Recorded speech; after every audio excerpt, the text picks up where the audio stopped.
Welcome back to 4K Tech. In this video, we'll show you how to reset your Apple router Airport Extreme.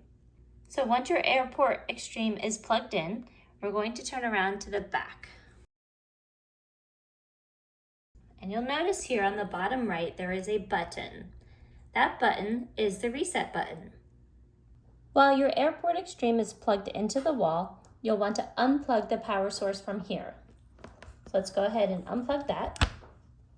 And then we will press and hold the reset button for 6 seconds.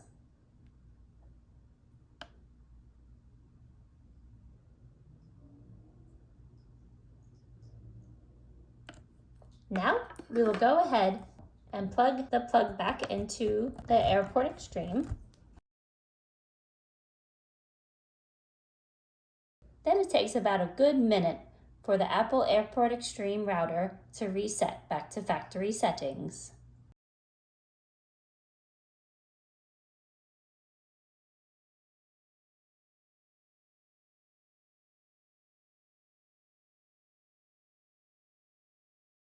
And now that the amber light is flashing, I know that this has been factory reset. I hope this tip has been helpful. Thanks for watching.